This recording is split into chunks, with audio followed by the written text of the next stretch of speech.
Okay, so today we are going to start with the very new chapter, that is locomotion and movement.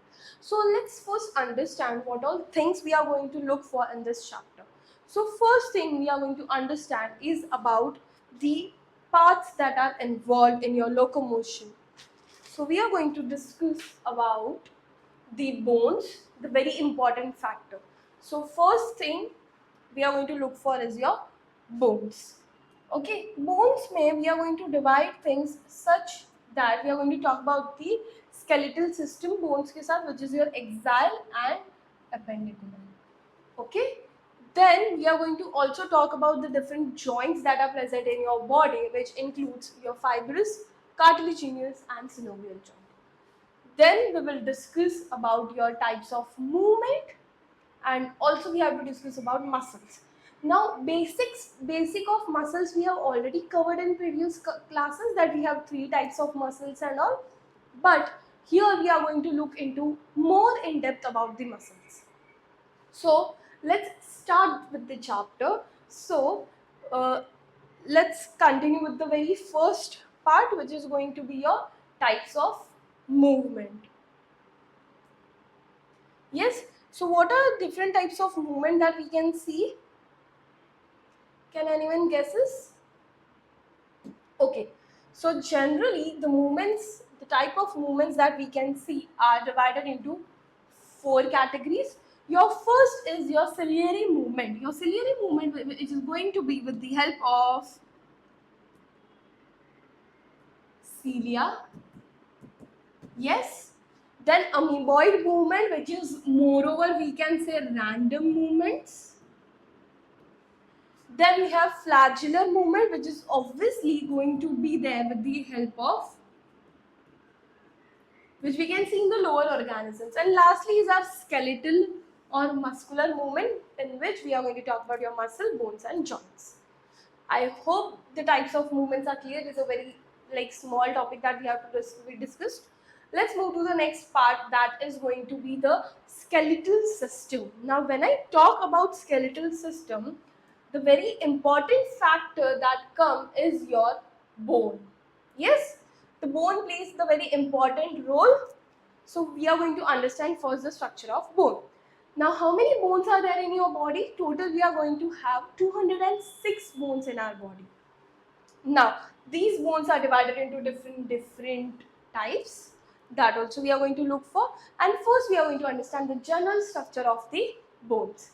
अब bones में बेटा क्या क्या होता है? अगर bone का हम लोग structure का बात करेंगे तो हम लोग के पास bone में, can you see this diagram?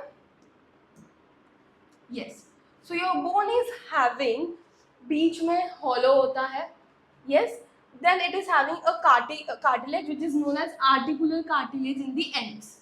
Why in the end? So that two bones have to join, right? तो वो joints create करने के लिए ends में we are having cartilage. Then you are going to have your spongy bone, right? Spongy bone के इसमें क्या होता है? Major concentration of red bone marrow होता है. So यहाँ पे हमारे पास red bone marrow भी होता है, and बीच के part में we also have something known as yellow bone marrow as well. Clear? Then the part of the bone is divided as your proximal epiphysis. Then this part, the small convolution that we are getting, is your metaphysis, and this whole area is known as diaphysis. Then again you will have a metaphysis, and then lastly distal. Distal क्यों? क्योंकि नीचे के side है. Proximal ऊपर, distal नीचे. Clear? Simple? चलो. Now your bone is having, your body is having certain bones which are 206 number, and then we also have cartilage. अब cartilage क्यों चाहिए? क्योंकि joinings maintain करनी है, उसके लिए we are going to need cartilage. Next that we have to discuss is what are the types of bone. What we have to discuss? Types of bones. Yes, so types of bones कैसे होते हैं? First we have immovable bones, the bones which cannot move at all, जो fixed bones होते हैं, जो होता है हमारे cranium में, skull area में. We have bones which cannot move from one place to another, या slight movements भी नहीं होती है. Second category is your freely movable, जिसमें example है phalanges का. Phalanges freely movable. Then third is your partially movable, जिसमें आता है हमारा leg, partially movable. yes. Then talk about the structure. मुझे ये बताओ सबसे लॉन्गेस्ट बोन हमारी बॉडी में कौन सा होता है? We have femur. Shortest bone होंगे ईयर के अंदर स्टेपिस. फ्लैट बोन्स, यहाँ पे फ्लैट बोन होता है sternum. And then lastly we have irregular bone. Irregular bone में एग्जांपल क्या है? हमारा वर्टिब्रल कॉलम. वर्टिब्रल कॉलम के सारे बोन्स डिफरेंट डिफरेंट होते हैं, so we consider them as irregular. Moving ahead, so when we talk about the study of bone, it is called osteology. and जो bone से related cells होते हैं उनको हम बोलते हैं osteoblast या osteocytes. Simple, easy. Are you getting it? चलो, let's move to the skeleton system के main topic पे आते हैं हम लोग. Yes, so your skeleton system is divided into two categories. एक होता है एक्साइल, एक होता है एपेंडिकुलर. ओके, एक्साइल में क्या क्या होता है? एक्साइल में हमारा आएगा स्कल आएगा, ठीक है. Then we are going to talk about ribs, your vertebral column and your sternum. Tongue के बोन का बात करें. एंड एक्साइल में क्या आएंगे? हमारे लिम्स, यस, एंड गर्डल्स आएंगे. We have two girdles, pelvic girdle and pectoral girdle. Am I clear? So we are going to divide them. अब एक्साइल स्केलेटन में टोटल 80 बोन्स होते हैं एंड अपेंडिकुलर स्केलेटन में होते हैं total 126, which is going to give you the total of 206 bones. Simple, easy. चलो पहले हम लोग देख लेते हैं. Let's see this structure. Can you see this diagram? See this body का ये structure? ठीक है, अगर इसमें हम देखेंगे तो let's start with the brain का पार्ट. स्कल के एरिया से स्टार्ट करते हैं. तो स्कल के एरिया में हमारे पास कितने बोन्स है? सी, स्कल में total we are having 22 bones. कितने बोन्स है स्कल के एरिया में? स्कल के एरिया में we are having 22 bones. How? See, ये जो क्रेनियम एरिया है, क्रेनियम एरिया में होता है 8. देन ये जो हमारा फेशियल एरिया, फेशियल एरिया में होते हैं 14 bones. Simple, easy. Then let's talk about the ribs. Ribs में कितने बोन्स है? रिब्स में वी आर हैविंग 12 बोन्स, जिसमें से 7 are true ribs, then 3 are your false ribs and then 2 are your floating ribs. Correct. और क्या है यहाँ पे? और you can see this mid point, the point that is joining the C rings of your ribs. Yes, दोनों side से join करें. यहाँ से स्टर्नम है, पीछे से वर्टिब्रल कॉलम है. करेक्ट. तो इनकी जो जॉइनिंग हो रही है ये हो रही है with the help of sternum. So sternum is also one of your bone that is present. Yes, so sternum tick. Hyoid bone कहाँ पे होता है? ये जो टंग के एरिया में यहाँ पे जो हमारा बोन होता है that is your hyoid bone.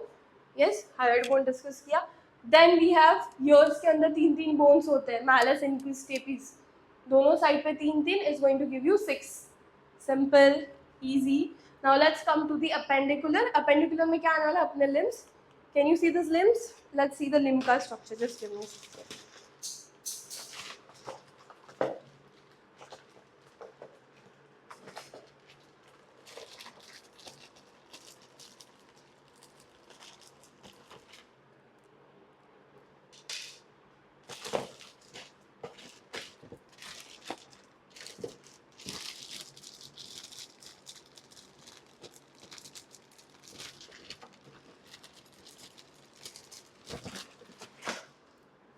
Yes, so first let's talk about, we will talk about your which bone. Let's talk about hands के bone का बात करते हैं.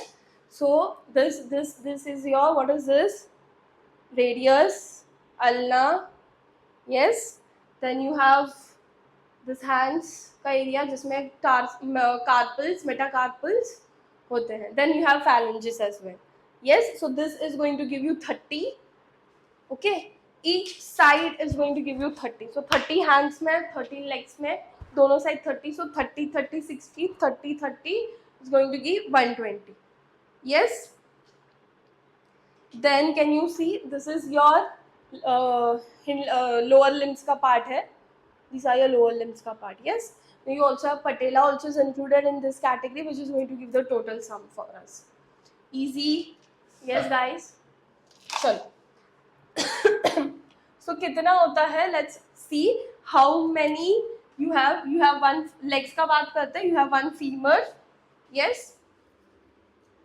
We have one femur, one tibia, one fibula, tarsals 7, metatarsals 5, and phalanges 14. And one we have is patella. Easy. चलो, hands में भी फिर 60 होंगे. 60 कैसे होंगे? You have radius 1, ulna 1, humerus 1, then carpals 8. यहाँ पे कार्पल्स कम थे, यहाँ पे 8 है. Then we have metacarpals 5 and then phalanges we have 14.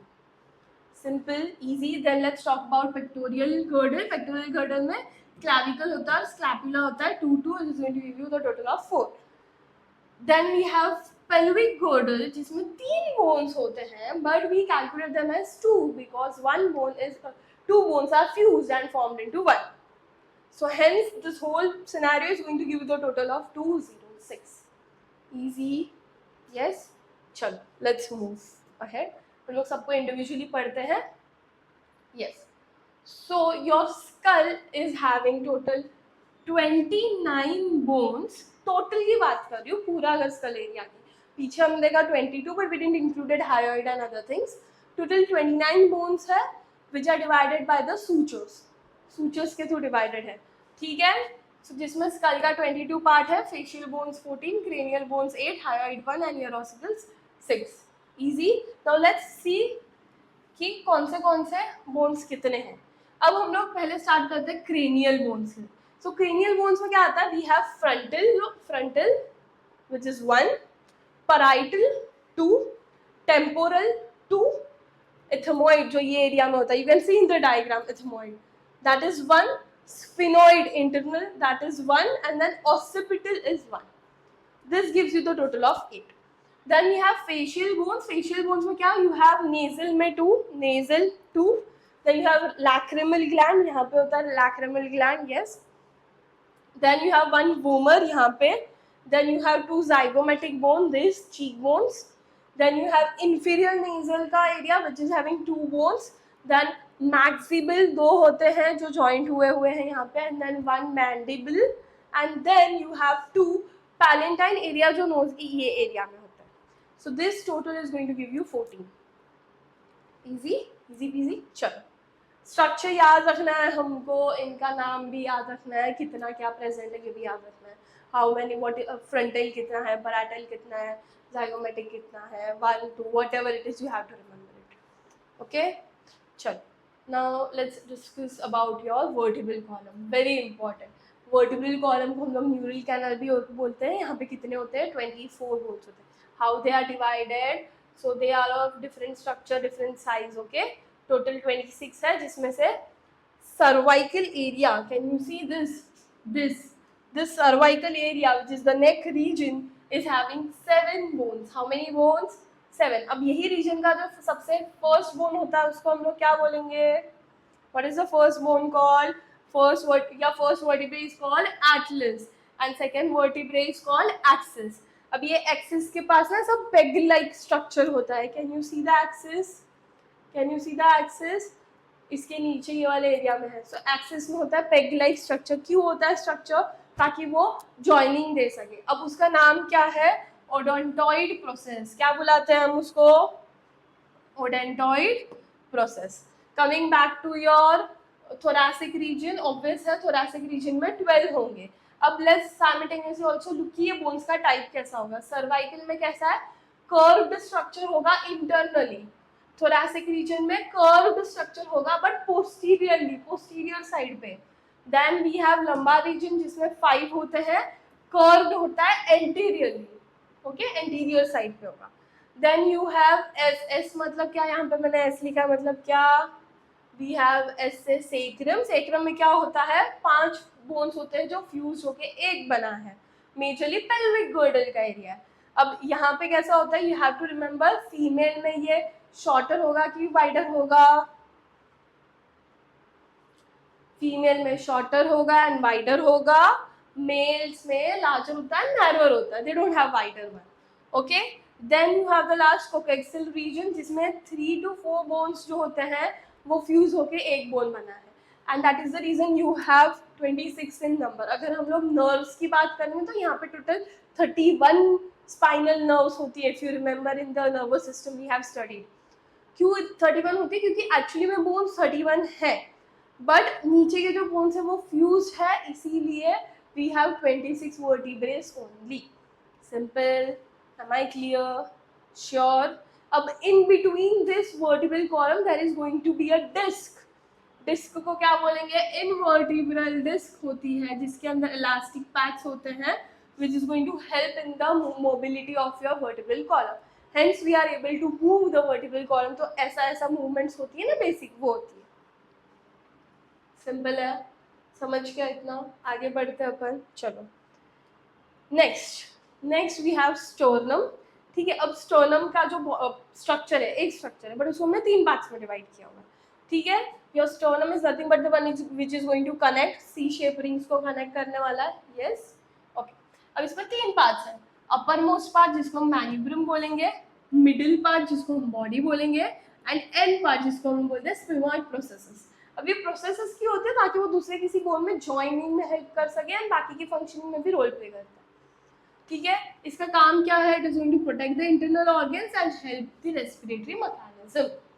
Yes, then sternum के पास एक स्टर्नम नॉच होता है which is nothing but the connecting point.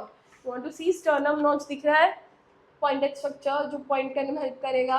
Yes, अब रिब्स के बारे में हमको पता है, they are 12 in pair, 7 true, 3 false and 2 floating. अब जो फॉल्स है उनको फॉल्स क्यों बोलते हैं? क्योंकि they are connected with the 7 only. 7th rib से ही कनेक्टेड होते हैं और इनके एंड्स के ऊपर होता है कोस्टल आर्क. क्या होता है? Costal arch. इजी. चलो let's discuss the next part. Next is your appendicular skeleton.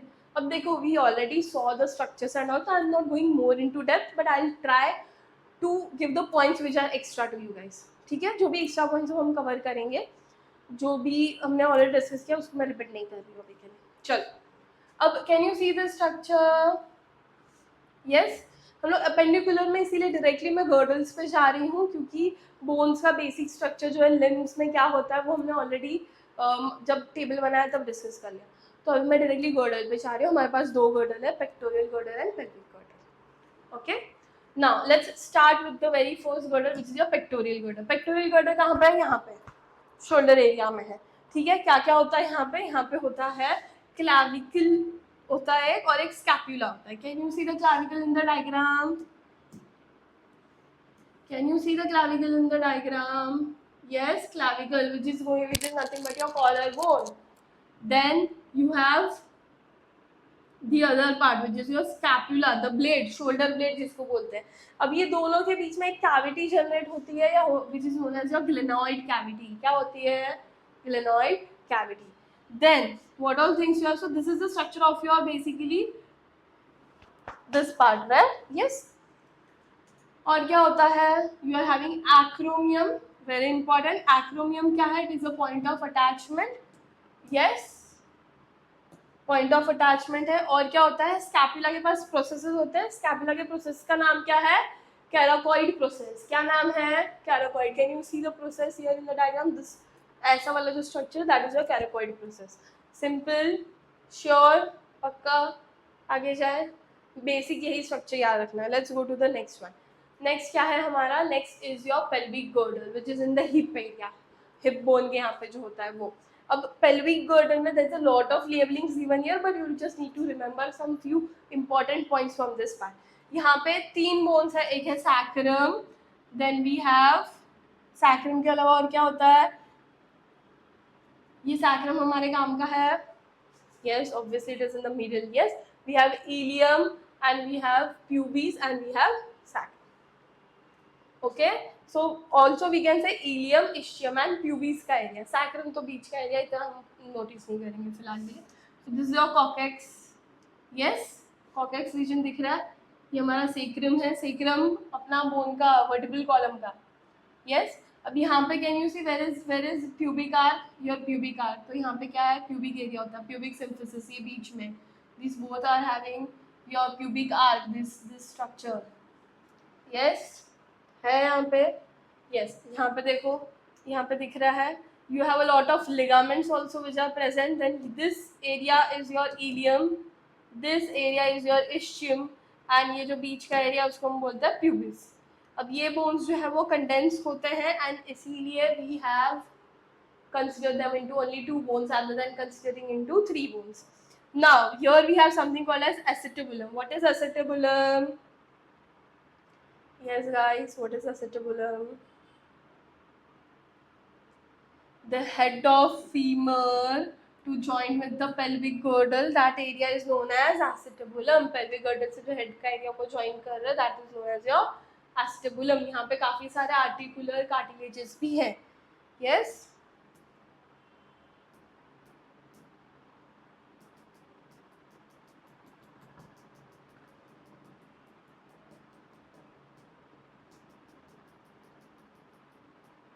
Yes, let's move on. Now we have here white fibrous cartilage. ठीक है, pubis के यहाँ पे क्या होता है? You have white fibrous cartilage. Easy है, sure. आगे बढ़ते हैं. Now comes the joints का part. Now what are joints? See, joints क्यों important होते हैं हमारे लिए? क्योंकि वो हमको क्या कराते हैं? मूवमेंट में हेल्प करेंगे. यस, बिना जॉइंट्स के मूवमेंट पॉसिबल नहीं है.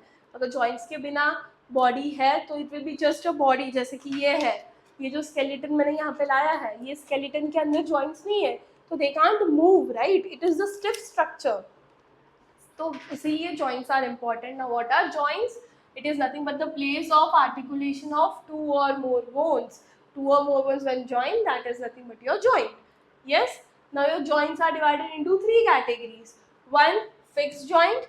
Second, cartilaginous joint. And third is synovial joints. अब हमको synovial joints में और types पढ़ने हैं. Okay.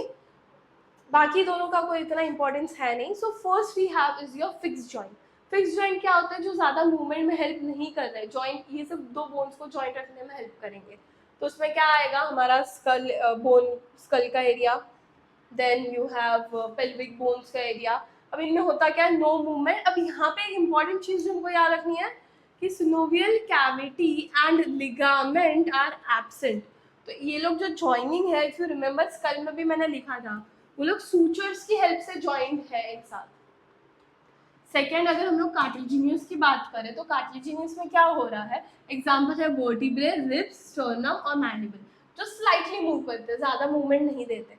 अब यहाँ पे भी एक चीज़ याद रखना, तुम्हारा कैविटी एब्सेंट है, बट यहाँ पे जो है कार्टिलेज प्रेजेंट होता है और कार्टिलेज की कंप्रेशंस की वजह से there is a movement. Yes. And lastly आता है हमारा फ्रीली मूवेबल, जो कैसे भी मूव कर सकता है. इसके पास एक मेम्ब्रेन होता है जिसको हम बोलते हैं सिनोवियल मेम्ब्रेन. फिर सिनोवियल कैविटी भी प्रेजेंट है. Then they also have a synovial fluid present which is going to help in the movement. जो न्यूट्रिएंट मटेरियल भी होता है और स्टेबिलिटी भी देगा मेरे बोन्स को बेसिकली. ओके. यहाँ पे जो बोन्स होते हैं वो मेजरली आर्टिकुलेट कार्टिलेज होते हैं, जो मेजरली कंपोज होता है हाइलाइन कार्टिलेज से. Also your ligament and tendons are also the part of this. Now can you guys tell me what ligaments क्या करते हैं, किसको join करते हैं? Ligaments are going to join your bone to bone. Bone to bone में जो joining करते हैं उसको हम बोलते हैं ligaments. Bone to muscle को जो join करके रखेगा उसको हम बोलेंगे tendons. Easy. Remember B to B मतलब L, B to M मतलब tendons. So BMT याद रखो. BMT. Bone to muscle tendons, bone to bone BBL. Okay, chalo. Now we are going to look for the types of your synovial joints. synovial joints के type क्या क्या है? सबसे पहला type planar.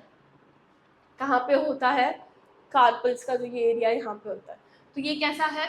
Plane type का joint है. कैसा joint है? प्लेन. ओके. हमको क्या याद रखना है? एग्जाम्पल याद रखो एंड डायग्राम याद रखो, वो जो सर्कल किया है वो, जिससे it will be easy for you to understand कि कहाँ का है. प्लेन स्ट्रक्चर दे रहा है. Plain structure. Can you see? Flat structure दे रहा है. सेकेंड है हिंज जॉइंट. हिंज जॉइंट कहाँ पे होता है? एल्बो में, नी में and then in your ankle.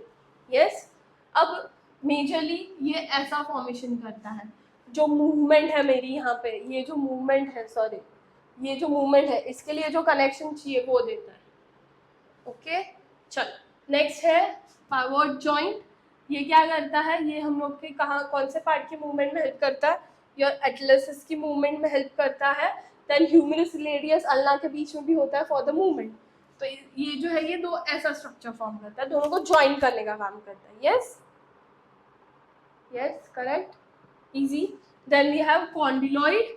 Condyloid कहाँ पे होता है? अपना व्रिस्ट एरिया में होता है एंड मेटाकार्पस का pharyngeal area में होता है, which is going to give you ऐसा two circular structure, ऊपर umbrella like structure and then circular structure. Then we have saddle joint, your favorite joint, which is going to be in the thumb area. Yes, and lastly हमारे पास ball and socket joint जो यहाँ पे होता है in your shoulder area. Cool, easy. Just take a look on it. थोड़ा सा description भी दिया हुआ है, just for the reference पढ़ सकते हैं. ठीक है, दो सेकंड देख लो क्या है.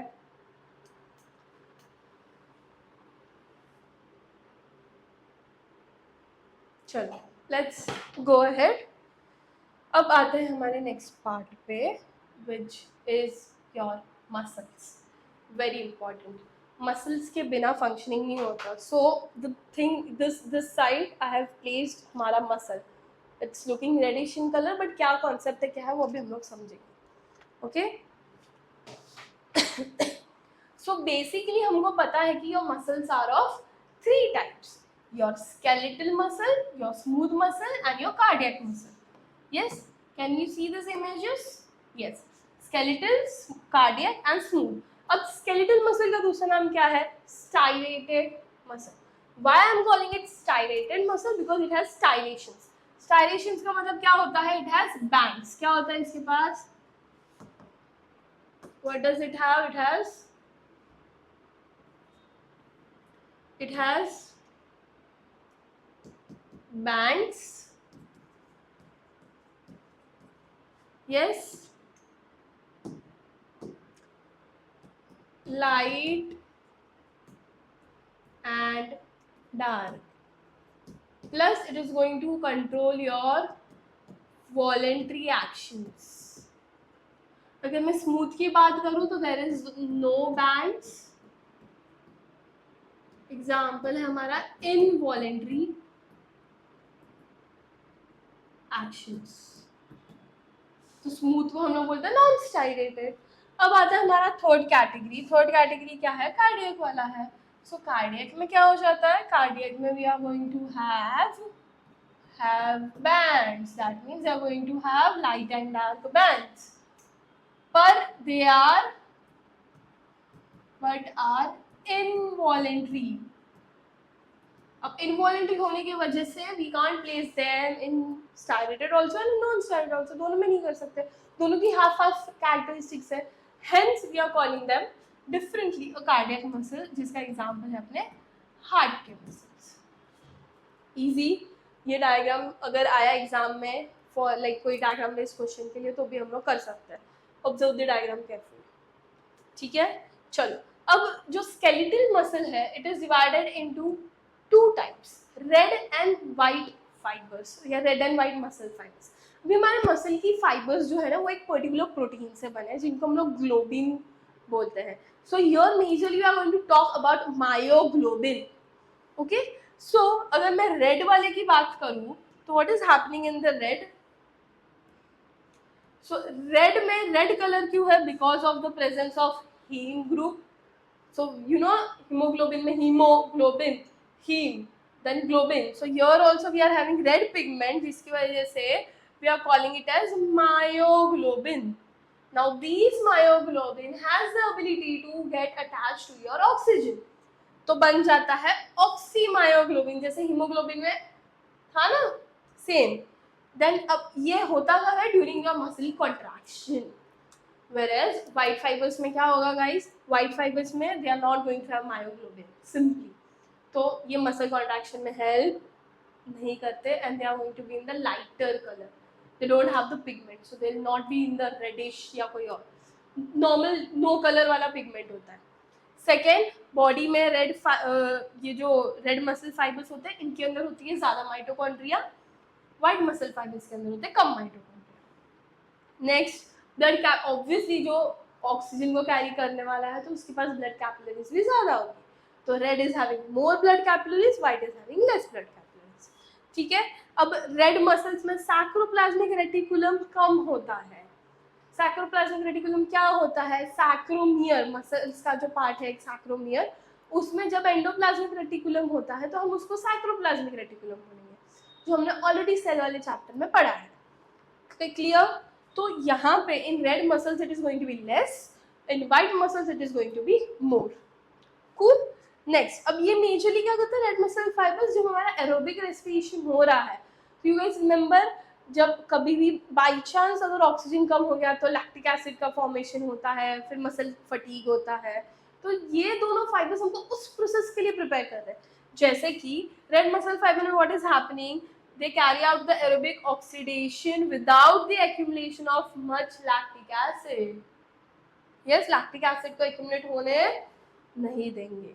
देन और क्या करेंगे, ये जो है कॉन्ट्रैक्ट कर सकते हैं for longer period without getting fatigue. Whereas यहाँ पे उल्टा होगा, यहाँ पे एक्यूमुलेशन होगा लैक्टिक एसिड का, हेंस फटीग ज्यादा होगा ऑब्वियसली. तो यहाँ पे जो रेट ऑफ कंट्रैक्शन है वो स्लो होता है बट फास्टर टाइम, मतलब ये होता है व्हाट वी से लॉन्गर पीरियड के लिए होता है रेड में. और वाइट में क्या होता है, it is faster but for lesser time period. यहाँ पे एग्जांपल क्या है, it is going to be in the human back के मसल में रेड होता है और हमारी जो आई बॉल के मसल्स है उनमें वाइट. समझ गया? ये था general basic structure of your muscle. अब हमको क्या करना है, ये जनरल स्ट्रक्चर तो हो गया. अभी हमारा जो नेक्स्ट टॉपिक बचता है वो क्या है, we have to see the structure of muscle, then mechanism of contraction, and lastly we have to talk about is your disorders. Clear? Simple है? श्योर? 1 मिनट के लिए थोड़ा सब कुछ रिवाइज कर लो, थोड़ा गो थ्रू कर लो, will again continue.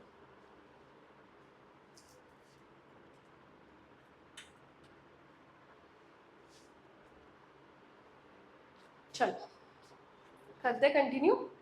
Yes. So next topic, जैसे मैंने बोला हमारा नेक्स्ट टॉपिक क्या है, हमारा नेक्स्ट टॉपिक है about structure of your skeletal muscle. Yes, next topic क्या है हमारा, structure of your skeletal muscle. Now see, ये हमारा एक एक जो मसल की फाइबर है हम उसका बात कर रहे हैं, ठीक है. अब मसल जो है, मसल स्केलेटल मसल है, उसके ऊपर ये होता है एपिमाइसियम होता है, फिर उसके अंदर बहुत सारे मसल्स के फैसिकल्स होते हैं, सिंगल को फैसिका बोलेंगे, ठीक है. अब उसको ही और इन डेप्थ देखेंगे तो हम लोग अंदर लेयर देख सकते हैं, peri, endo and we have epi also. यहाँ पे नहीं दिख रहा but we have epi also, ठीक है. एंड इसी के पूरे अंदर इंटरनल स्ट्रक्चर जो लेयर्स में बहुत सारी नर्व्स के साथ मिल रहा है हमको, इसी को हम बोलते हैं सार्कोलेमा. क्या बोलते हैं? So you know, I think I mispronounced पहले. सो जो सार्कोप्लाज्मिक रेटिकुलम है, that is sarcoplasmic, not sacro. So sarcoplasmic reticulum is sarcolemma. So we have sarcomere as well. So let's see what is sarcomere. I hope the diagram is clear to you guys. पक्का? चलो. So what is sarcomere? Sarcolemma. Sarcolemma is nothing but the membrane that is going to surround the muscle fiber. अभी हमने diagram में देखा, right? अभी sarcomere क्या है? It is going to be the bundle of your thick and thin myofilaments. Myofilaments क्या है? जो अंदर फाइबर्स प्रेजेंट होते हैं मसल के अंदर, उनको मायोफिलामेंट्स बोलेंगे, ठीक है. श्योर? अब ये जो साइड में, ये हमेशा दो सक्सेसिव जेड लाइन के पास होगा. तो let me show you in this diagram. Can you see, ये जो दो सक्सेसिव जेड लाइंस दिख रही हैं, इनके बीच के पूरे एरिया को हमने क्या बोला है, सार्कोमियर बोला है. क्या बोला है? सार्कोमियर. चलो नेक्स्ट और क्या है यहाँ पे, सी नेक्स्ट वी आर हैविंग, यहाँ पे हमारे पास दो टाइप की फिलामेंट्स होती है, एक थिन फिलामेंट होती है और एक थिक फिलामेंट होती है. थिन फिलामेंट में क्या है, we are going to have actin protein, myosin and tropomyosin, और थिक में होता है सिर्फ मायोसिन, ठीक है. तो स्ट्रक्चर कैसा बनता है, दिख रहा है here, can you see this structure. So this is the example of your thick one and this is the example of your thin. Thin में क्या क्या है, ट्रोपोनिन है, एक्टिन है, ट्रोपोमायोसिन है, और थिक में सिर्फ मायोसिन है. अब ये दोनों के पास एक दूसरे को बाइंड करने के लिए, एक दूसरे के साथ रहने के लिए बाइंडिंग साइट्स होती हैं. बाइंडिंग साइट नहीं होगी तो ये अपना फंक्शन नहीं करेंगे. ये क्यों इंपॉर्टेंट है, क्योंकि यही हमारा जो स्लाइडिंग थ्योरी है मूवमेंट का, मसल कॉन्ट्रैक्शन जो ऐसे मूवमेंट की वजह से होता है, वो इन्हीं की वजह से होगा. अगर ये नहीं फंक्शन करेगा प्रॉपरली तो there is going to be no proper movement. Easy easy. चलो तो लेट्स टॉक अबाउट, अब ये जो है इनकी प्रेजेंस के साथ साथ ना ये जो स्ट्रक्चर फॉर्म होती है, ये जो लाइनिंग्स, ये जो ग्राफ यहाँ पे दिख रहा है तुमको बेसिक स्ट्रक्चर, ये फॉर्म होता है। इसमें ना there are certain filaments which are present, जिनकी वजह से बैंड फॉर्मेशन होती है। यस, तो उन बैंड्स के नाम है, first band that we have is your A band. अब ए बैंड का काम क्या है, see understand, A band is going to give the dark band. Dark है मतलब वो थिक फिलामेंट वाली है। इसके अंदर होता है ए बैंड, क्यों बोलते हैं, क्योंकि इट इज एन अनआइसोट्रोपिक बैंड। अब इसकी सेंटर में थोड़ा सा लाइटर एरिया क्रिएट होता है, उस लाइटर एरिया को हम बोलते हैं एच जोन। क्या बोलेंगे, H zone, which was discovered by the scientist Henson, hence H zone. अब एच जोन की सेंटर में जो पार्ट होता है उसको हम बोलते हैं एम लाइन। क्या बोलेंगे, एम लाइन। ठीक है, अब आई बैंड का क्या होता है, I band is a isotropic band, it is a light band, so ये कहाँ पे होगा, थिन मायोफिलामेंट में। इसके सेंटर में होती है जेड लाइन, जिसको हम जेड डिस्क भी बोलते हैं, या क्रेउस मेम्ब्रेन भी बोलते हैं, या डोबीस लाइन भी बोलते हैं। तो अगर हम इस डायग्राम में देखें तो हमको ये सारी चीजें क्लियरली दिख रही हैं। Your M line, H zone, Z line, again ऊपर एच जोन दिख रहा है, एंड दिस होल दो सक्सेसिव जेड लाइन के बीच के एरिया को सार्कोमियर। देन यहाँ पे light band, dark band, light band, so I A I, this is the formation how it goes, easy. अब अगर हम लोग मायोसिन का स्ट्रक्चर देखेंगे या थिक फिलामेंट का स्ट्रक्चर देखेंगे तो इट इज लाइक दो हेड्स है उसके पास, है ना, हेड्स है जो ऐसा प्लेस है, हेड स्ट्रक्चर है, और फिर टेल स्ट्रक्चर है। यहाँ पे जो स्ट्रक्चर है इट्स मोर लाइक ऐसा twisted, two layers which are twisted with each other. Yes, समझ रहे हैं, चलो। सो ट्रोपोमायोसिन में क्या होता है, it is a double stranded alpha helical rod which is going to attach to your actin group.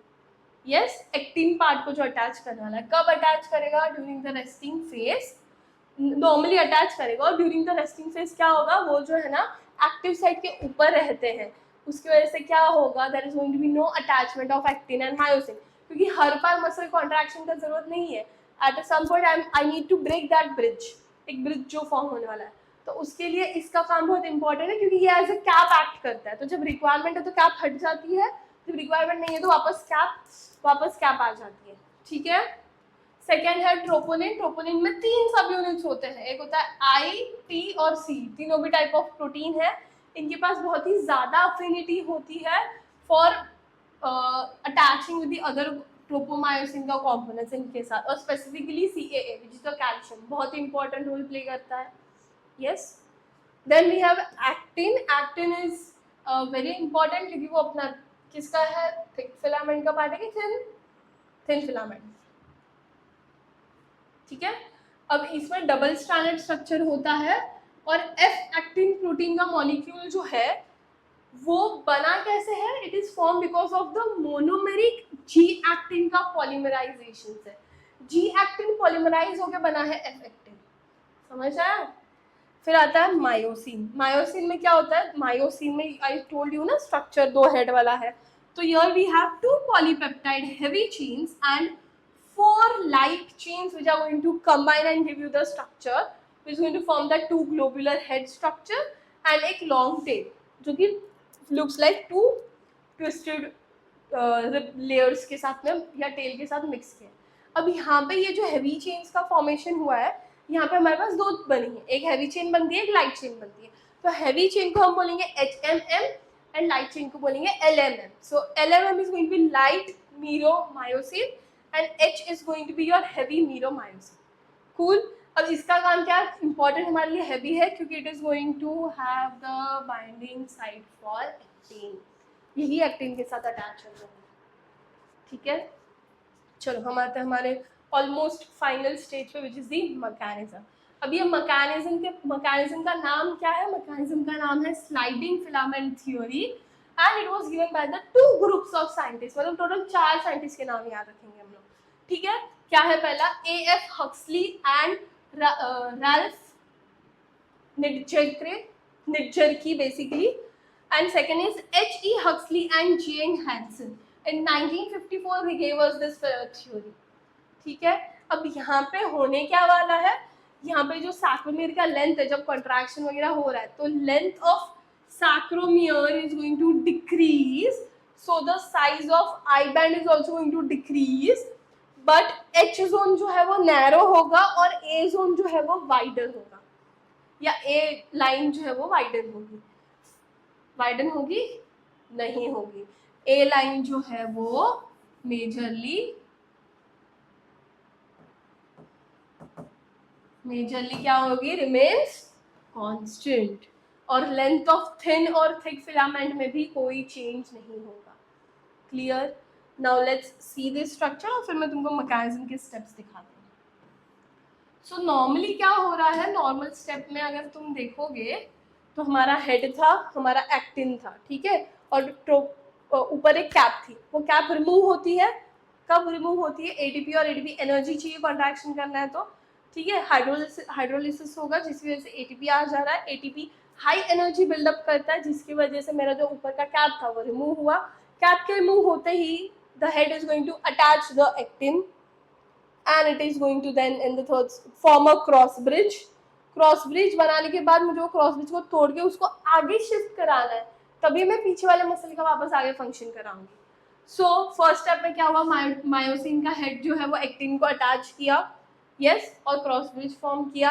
Second step में क्या किया, उसको because of the inorganic phosphate it is going to help to push it forward, और ADP बाहर आ रहा है, ठीक है। और फिर मोर एनर्जी की वजह से क्या होगा, जो क्रॉस ब्रिज है उसको ब्रेक होना पड़ेगा, पहले क्रॉस ब्रिज ब्रेक हुआ। फिर फोर्थ स्टेप में क्या हुआ है, एटीपी जो है स्प्लिट होता है again into ATP and PR, और जो मायोसिन जो पार्ट है उसको वो अलग कर देता है, वापस कैप कर देता है, तो उसको हम बोलते हैं कॉक्ड पोजीशन बोलते हैं। क्या बोलते हैं? Cocked position. समझ आया? तो जब मायोसिन बेंड होता है तो उसको हम पावर स्ट्रोक बोलते हैं, एंड जब वापस ऐसा वाला स्ट्रक्चर बनता है जो पहले होना चाहिए था बिफोर द प्रोसेस, तब उसको कॉक्ड पोजीशन बोलते हैं। क्या बोलेंगे? Cocked position. क्लियर? तो अभी हम लोग थोड़ा सा स्टेप्स पढ़ लेते हैं क्या क्या हो रहा है, and then we are just left with the diseases का पार्ट। चलो, सो सबसे पहले क्या होता है ना, हम लोग पूरा प्रोसेस से अच्छे से शुरू करेंगे कि मसल कॉन्ट्रैक्शन का सिग्नल कहाँ से आ रहा है। तो सबसे पहले देखो, इम्पल्स मिला तो it is going to be travelling to your central nervous system, yes. तो वहाँ पे क्या होता है, सबसे पहले हमारा जो न्यूरोट्रांसमीटर है एसिटाइलकोलिन, वो क्या करता है, रिलीज होता है एक्सॉन से रिसेप्टर के पास, यस, और फिर रिसेप्टर को बोलेगा ना कि यू हैव टू डू, तो to do things first you are going to need action potential to be generated. अब ये एक्शन पोटेंशियल जनरेट होता है हमारे मसल्स की ट्यूब के यहाँ पे। जैसे ये फॉर्मेशन होगा, इसके वजह से क्या होगा, मेरे बॉडी में कैल्शियम का रिलीज बढ़ जाएगा। जैसे ही रिलीज बढ़ जाएगा मेरा वोल्टेज चेंज हो जाएगा एसआर का। एसआर मतलब सार्कोप्लाज्मिक रेटिकुलम। अब ये होते ही क्या होगा, मेरा जो सीए है वो बाइंड करेगा ट्रोपोनिन को, which is going to cause a saturation point for your tropomyosin, which will expose the binding site, जिसके कैप था वो कैप हट जाएगी, for myosin head on effect। फिर क्रॉस ब्रिज का फॉर्मेशन होगा जिस पॉइंट पे हमारा एटीपी हाइड्रोलाइज होता है। उसके बाद as I told you there is a power stroke जिसमें एडीपी एंड पीआई रिलीज होता है, और मायोसिन हेड जो है वो पाइवोट और बेंड पोजीशन में आ जाता है, यस। फिर ये मोमेंट में क्या होता है, ए फिलामेंट जो है वो एम लाइन से दूर हो जाती है। Then again acetylcholine esterase is the enzyme, वो क्या करता है, रिमूव कर देगा एसिटाइलकोलिन को फ्रॉम द सिनेप्टिक क्लिफ्ट। उससे क्या होगा, सीए का ट्रांसपोर्ट वापस बैक हो जाएगा एसआर में। इसकी वजह से मेरी जो ट्रोपोमायोसिन की बाइंडिंग साइट थी एक्टिन के ऊपर वो डिटैच हो जाती है, तो वो क्रॉस ब्रिज को ब्रेक कर देता है, तो क्रॉस ब्रिज का डिटैचमेंट हो गया। ओके, एंड लास्टली क्या हो रहा है, as I said you, cocking of myosin head. Basically myosin जो है वो वापस अपनी नॉर्मल पोजीशन पे आ जाएगा। क्लियर? और यहाँ पे वापस तुम्हारा क्या होता है, हाइड्रोलाइज्ड एडीपी एंड पीआई का formation. Am I clear? Easy है, डिफिकल्ट है कुछ? अभी तक सारी चीज़ें समझ आ गई हैं। मेन प्रोसेस इंपॉर्टेंट है, उसको अच्छे से याद रखना। बेसिक प्रोसेस है, मैंने फिर भी उसको और सिंपल स्टेप्स में डिवाइड कर दिया ताकि you can remember it well. ठीक है, नॉर्मली अगर देखोगे तो पीछे के डायग्राम को 4 स्टेप ही है, ऊपर ऊपर के जो हमको याद रखने हैं, but this is actually how the mechanism is running, hence I have explain you that. Cool. चलो, last part of the chapter है हमारा, विच इज द डिसऑर्डर्स. बहुत बेसिक डिसऑर्डर्स है, हम सबको थोड़े बहुत डिसऑर्डर्स के बारे में ऑलरेडी पता है, तो हम लोग क्विकली खत्म करते हैं and then we will be done with the chapter. ठीक है. अब डिसऑर्डर्स में सबसे पहला क्या है, osteoporosis.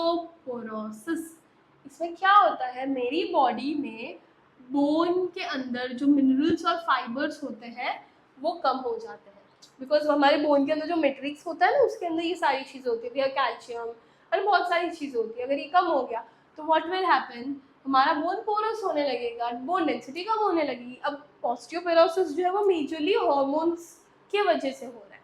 So it is a hormone dependental, we can say. कौन से हार्मोन्स एक्ट करते हैं, कैल्सिटोनिन, पैराथॉर्मोन, सेक्स हार्मोन्स, या फिर कैल्शियम और विटामिन डी की डेफिशिएंसी. यस. फिर आता है rheumatoid arthritis. You have to remember very importantly, question आ सकता है कि कौन सी ऑटो इम्यून डिसऑर्डर्स है. एग्जाम्पल देंगे तो हमको पता होना चाहिए. रूमेटॉइड आर्थराइटिस एक ऑटो इम्यून है, दूसरा जो है मैस्थेनिया ग्रेविस है, ऑटो इम्यून है. समझा. अब यहाँ पे होता क्या है, हमारे जो सिनोवियल मेम्ब्रेन जो होती है या जॉइंट्स होती है वहाँ पे बहुत इन्फ्लेमेशन हो जाती है, हेंस मूवमेंट या जॉइंट्स में बहुत ज़्यादा पेन होता है. तो मूवमेंट बहुत मतलब इम्पॉसिबल जैसा फील होता है. You are going to move, I am not saying you will not move, but the movement is going to be very much difficult. Then next you have muscular dystrophy. This is more over your genetics की वजह से होती है, genetically होती है. Yes. क्यों होती है, extra mutation of x chromosomes की वजह से होती है. अब इसकी वजह से होता क्या है, हमारी बॉडी में डिस्ट्रोफिन नाम का जो प्रोटीन है वो नहीं बन पाता. उसी की वजह से, उसकी डेफिशिएंसी की वजह से कैल्शियम भी रिलीज नहीं होगा, and hence you will have the issue like your muscles won't contract. और अगर अगेन जैसे जॉइंट्स इंपॉर्टेंट है, मसल्स इंपॉर्टेंट है, मसल्स का कॉन्ट्रैक्शन नहीं होगा तो बोन्स अपने आप तो मूव नहीं करेंगे, जॉइंट्स भी अपने आप मूव नहीं करेंगे. इनको मूवमेंट ही कौन करा रहे हैं, मसल्स करा रहे हैं. समझे. नेक्स्ट है ऑस्टियोआर्थराइटिस. आर्थराइटिस जैसा है, इसमें क्या होता है, जो आर्टिकुलर कार्टिलेज था सिनोवियल जॉइंट के यहाँ पे, उसको ये अफेक्ट करेगा. ठीक है. तो यूजुअली स्पाइन, नी, हेड ये या पेन करता है. Myasthenia gravis, as I told, it is an autoimmune disorder. Also ये थोड़ा सा न्यूरोलॉजिकल भी रोल प्ले करेगा, क्योंकि it is affecting your neuromuscular junction, leading to paralysis, fatigue, weakness. समझा. मोस्टली पैरालिसिस का one of the reason is Myasthenia gravis as well. फिर आता है गाउटी आर्थराइटिस, जिसके अंदर क्या होता है, accumulation of uric acid and salt होता है बोन्स के यहाँ पे. किसका एक्यूमुलेशन हो रहा है, uric acid and salt. Metabolise नहीं कर पा रहे हैं हम उनको, इस वजह से हमारी बॉडी में जमा हो रहा है, जिसकी वजह से मेरे बोन वीकन हो रहे हैं, and then I am going to have bone pain. Then we have Paget disease, which is caused because of the abnormal reabsorption of your bone cells, जिनको हम लोग osteoclast बोलेंगे. इसके अंदर क्या होता है, uneven thickening and softening of bones होता है, जैसे कि बोन डेंसिटी इसमें भी थोड़ी कम हो जाती है, अच्छी खासी कम हो जाती है, तो बहुत ब्रिटल हो जाते हैं bones. Okay, and lastly you have is your tetany, which is nothing but a rapid spasm in your contraction के टाइम पे जो अचानक से जो सडन पेन क्रिएट होता है, दैट इज योर टेटनी. ये क्यों होता है, क्योंकि बॉडी में हमारा Ca+ लो गया, मतलब हमारे ब्लड लेवल्स में और बाकी के जो फ्लूइड्स हैं उनके अंदर कैल्शियम के लेवल्स कम हो गए, इसकी वजह से होता है. Understood. I hope this chapter is clear. Yeah. So you can say bye to the skeleton and me also. So I'll see you guys in the next class. Okay.